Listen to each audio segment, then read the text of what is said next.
ஒய்னா TV Tamil நேயர்களுக்கு வணக்கம். நீ பார்க்க போகிற திரைவிமர்சனம் அங்கம்மா. இந்த அங்கம்மா அப்படிங்கிற படம் பார்த்தீங்கன்னா முழுக்க முழுக்க கிராமத்து கதை. இந்த கிராமத்தில் பார்த்தீங்கன்னா ஒரு 50 வருஷத்துக்கு முன்னாடி எப்படி இருக்குது அப்படி ஒரு இதில் எடுத்திருக்காங்க.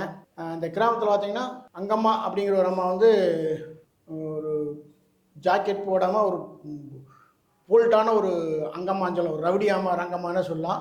அந்த அம்மாவுக்கு 2 பசங்க. அதில் ஒரு பையனை வந்து டாக்டர் படிக்க வச்சுருப்பாங்க, ஒரு வந்து தோட்டத்தில் விவசாயம் பண்ணியிருப்பாப்புல. அந்த பையன் வந்து இதுக்கு முன்னாடி வந்து ஒரு மிகப்பெரிய ஒரு ரவுடியாக இருப்பாப்புல. அந்த போஸ்டெலாம் காய்க்க மாட்டாங்க, அந்த கதையில் சொல்லுவாங்க. அப்போ அவர் வந்து பார்த்திங்கன்னா விவசாயத்தை பார்த்துருப்பார். ஒரு பையன் வந்து டாக்டர் படிக்க வச்சுருப்பாப்புல. இந்த டாக்டர் பையன் வந்து ஒரு பொண்ணை வந்து லவ் பண்ணியிருப்பாப்புல. அது லவ் பண்ணியிருக்கனா இவர் கிராமத்தில் இருக்கிறனால பார்த்தீங்கன்னா இந்த கிராமத்தில் பூரா இவங்க அம்மா ஜாக்கெட் போடாமல் இருப்பாங்க, மற்ற எல்லாமே ஜாக்கெட் போடாத கிளைகள் நிறையா இருப்பாங்க. அப்போ இவன் என்ன பண்ணுவான், அந்த லவ் பண்ண அவங்க வந்து இவங்க வீட்டுக்கு வராங்கனால வந்து அம்மா வந்து ஜாக்கெட் போட வைக்கிறதா இந்த கதையே. இந்த படத்தில் ஜாக்கெட்னு பேரை படத்தை வச்சுருக்கலாம் அங்கம்மாங்கிறதோட. அந்தளவுக்கு பார்த்தீங்கன்னா அந்த அம்மாவுக்கு வந்து ஜாக்கெட்டு போட வைக்கிறதுக்கு என்ன பண்ணுவாங்க, அவங்க வந்து இந்த தம்பி வந்து கதாநாயகன் வந்து ஹீரோ வந்து அவங்க அண்ணி மூலிமா ட்ரை பண்ணுவாங்க. அந்த கதை இந்த கதை.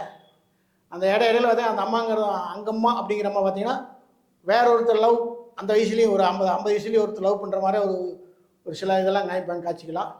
ஏற்கனவே அந்த அம்மாவுக்கு வந்து ஹஸ்பண்ட் இறந்துருப்பாப்புல.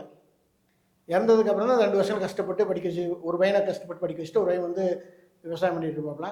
இப்போ அந்த அண்ணா அவர் வந்து பார்த்திங்கன்னா அவங்க தோட்டத்தில் போய் ஒரு நைட்டு ஒரு நல்லா இருட்டில் போய் ஒரு தண்ணி தொட்டி மேலே வந்து இந்த வாத்தியம் வாசியாப்பில் அந்த சீன்லாம் உண்மையிலேயே அப்பா நம்ம இயற்கையாக அவ்வளோ சூப்பராக இருக்குது. அந்த மலை ஓரத்தில் வயக்காடு, அந்த தண்ணி தொட்டி மேலே வந்து பீப்பி இந்த வாத்தியை வாசிட்டு கீழே வச்சுட்டு அப்படியே சாராயத்தை ஒரு பாட்டில் எடுத்து குடிச்சிட்டு அப்படியே சோகமாக அதை வந்து என்ன அப்படிங்கிற கதையை வந்து கரு வந்து காய்க்காம விட்டுருவாங்க, அதை சொல்லுவாங்க.